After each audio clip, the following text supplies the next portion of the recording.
Bismillahirrahmanirrahim. Alhamdulillahi rabbil alamin. Assalatu wassalamu alaika ya sayyidi ya Rasulullah.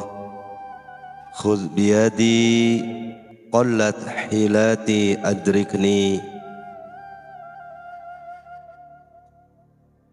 Jika manusia menjadi cermin segala yang mewujud, hal itu karena ia adalah pengejawantahan sifat-sifat Tuhan. Arketip segala sesuatu terpantul dalam dirinya. Dengan kata lain, melaluinya perbendaharaan yang tersembunyi menjadi sepenuhnya ternyatakan. Dialah yang menjadi tujuan penciptaan, dan karena dia adalah tujuan penciptaan, maka dia adalah akhir segala yang mewujud. Segala sesuatu merupakan persiapan dan sarana baginya untuk mencapai kesempurnaan rohani. Rumi mengutip ungkapan kuno, setiap permulaan dalam pikiran adalah akhir dalam perbuatan. Ketika seorang arsitek ingin membangun sebuah rumah, dia pertama-tama memikirkan struktur bangunannya. Semua tahapan perencanaan dan pembangunan berasal dari pemikiran awal tersebut yang kemudian diterapkan dalam pelaksanaan. Sebagaimana juga halnya dengan seorang tukang kebun yang ingin menghasilkan buah-buahan, memiliki langkah-langkah yang harus dia lakukan, seperti mengolah tanah, menanam, mengairi, dan memeliharanya. Setelah berbuah, ia memetik dan menikmatinya. Asal buah itu bagaimanapun juga adalah pohon, karena ia ditanam demi pohon itu sendiri. Pemikiran Tuhan tentang penciptaan berada dalam keabadian pengetahuannya, perbendaharaannya yang tersembunyi. Pemikiran awalnya adalah untuk mengejawantahkan seluruh sifat-sifatnya melalui manusia. Karenanya manusia adalah pengejawantahan integral dari perbendaharaan yang tersembunyi. Sedang pemikiran-pemikiran lainnya tergantung pada dan berasal dari kesatuan pikiran yang tersembunyi. Namun, tentu saja penciptaan seluruhnya menyertai perbendaharaan yang tersembunyi, yang mengejawantah dan ternyatakan di balik gambaran segala yang tampak. Menurut Nabi, yang pertama-tama diciptakan Tuhan adalah akal, dan yang pertama-tama diciptakan Tuhan adalah cahayaku. Nur Muhammad identik dengan akal universal, hakikat rohaniyah para nabi dan orang-orang suci, atau setiap manusia yang telah sampai pada tingkat kesempurnaan rohani. Akal universal mengetahui segala sesuatu karena ia memperoleh pantulan langsung dari ilmu Tuhan. Dengan kata lain, ia adalah pengejawantahan awal perbendaharaan tersembunyi. Itulah sebabnya Rumi dan para sufi lainnya mengatakan bahwa seluruh alam semesta merupakan pantulan dari hakikat rohaniyah manusia.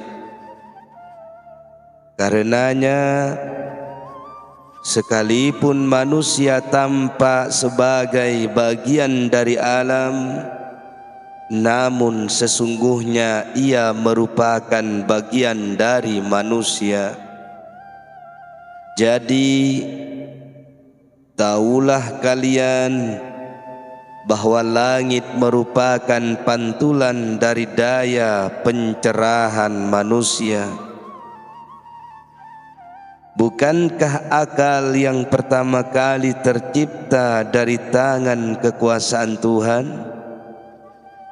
Betapa dunia telah tertawa oleh akal. Dalam lautan manis ini, bentuk-bentuk kita berlarian seperti mangkuk-mangkuk di atas air. Semakin kosong, semakin terapung. Tapi ketika terisi, tenggelam ke dalam air. Akal tampak dan dunia tampak. Bentuk-bentuk kita seperti tetesan-tetesan air atau gelombang. Pemikiran awal menjadi akhir aktualitas. Ketahuilah bahwa dasar dari bangunan dunia berada dalam keabadian tanpa permulaan. Dalam pikiran hati, buah adalah awal. Dalam aktualitas adalah akhir untuk menjadi nyata. Setelah mengaktualkan pohon dengan menanamnya, kalian akan mengeja kata-kata kalian sendiri dari awal hingga akhir. Meskipun ranting-ranting, dedaunan, dan akar-akar adalah awal, namun semua itu demi buah. Kini rahasia mulai terbuka bahwa benih surga menjadi akhir bagian Tuhan kecuali di kau. Dunia ini adalah pemikiran tunggal akal universal. Ia adalah raja dan bentuk-bentuk adalah para utusannya. Ejawantahkan kata-kata Nabi, kita adalah akhir dan ujung terjauh. Oh manusia yang mempesona, buah segar mendahului pohonnya. Meskipun buah adalah akhir dalam wujud, namun ia adalah awal karena ia adalah tujuan. Dalam bentuk luar, kebunlah awal, tapi dalam hakikat buahlah awal. Engkau senantiasa menempatkan yang awal di akhir, yang murni dilengkapi roh bagaikan bintang-bintang di langit. Bentuk luar bintang-bintang menopang dunia kita, namun hakikat rohaniah kita menyangga langit. Jadi kalian adalah mikrokosmos dalam bentuk, makrokosmos dalam makna. Bentuk luar cabang adalah asal buah-buahan, tapi dalam makna demi buah ia menjadi ada. Jika bukan karena buah, mungkinkah tukang kebun menanam pohon? Maka dalam makna buah memberi wujud pada pohon, sekalipun dalam bentuk pohonlah yang melahirkan buah. Itulah sebabnya Muhammad berkata, Adam dan semua nabi berada di belakangku, di bawah panji-panjiku. Itulah sebabnya Nabi sang perantara segala kebaikan mengungkapkan sebuah rahasia, kita adalah akhir dan ujung terjauh. Meskipun dalam bentuk aku dilahirkan dari Adam, namun dalam makna aku adalah nenek moyang dari nenek moyangku. Para malaikat tak berdaya di hadapannya karenaku, dan dia mengiring di belakangku menuju langit ketujuh. Maka dalam makna manusia pertama lahir dariku, buah melahirkan pohon. Pemikiran awal adalah akhir dalam aktualitas, secara khusus sifat keabadian tanpa permulaan.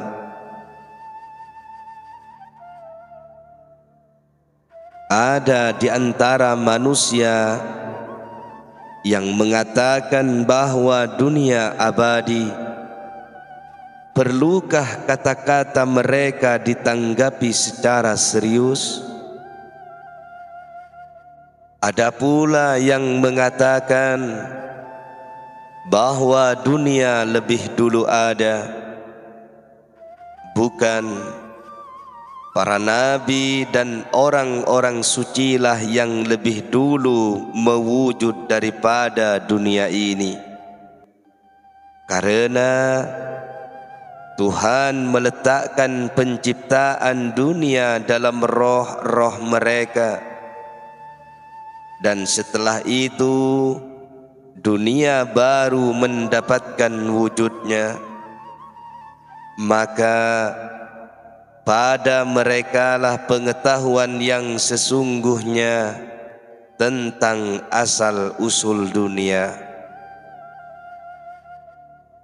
Kita yang sedang berada dalam rumah ini berusia sekitar 60 atau 70 tahun, dan kita tahu bahwa tidak ada rumah sebelumnya.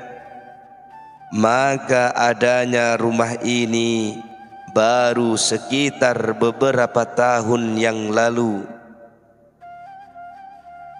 Bintang-bintang tertentu yang hidup di tembok-tembok dan pintu-pintu rumah, seperti kalajengking, tikus, ular, dan binatang-binatang kecil lainnya, tentunya sebelum mereka ada, rumah sudah dibangun. Sehingga apabila kita mengatakan bahwa dunia abadi, tentunya tiada bukti, karena yang kita tahu bahwa dunia ini sudah ada, sebagaimana binatang-binatang tersebut yang hidup di tembok-tembok dan pintu-pintu rumah, tidak memiliki pengetahuan apapun selain apa yang ada di dekat mereka. Orang-orang yang hanya hidup di rumah dunia ini, mereka tidak memiliki substansi dari tanah mereka berasal dan akan kembali ke tanah. Jika orang mengatakan bahwa dunia abadi bagi para nabi dan orang-orang suci, sama sekali tidak berarti, sebab mereka telah hidup berjuta-juta tahun sebelum adanya dunia. Dalam hal ini, tahun dan angka-angka tak terbatas dan tak terhitung. Mereka melihat dunia ketika akan mewujud, seperti Anda melihat rumah Anda sendiri ketika pertama kali dibangun.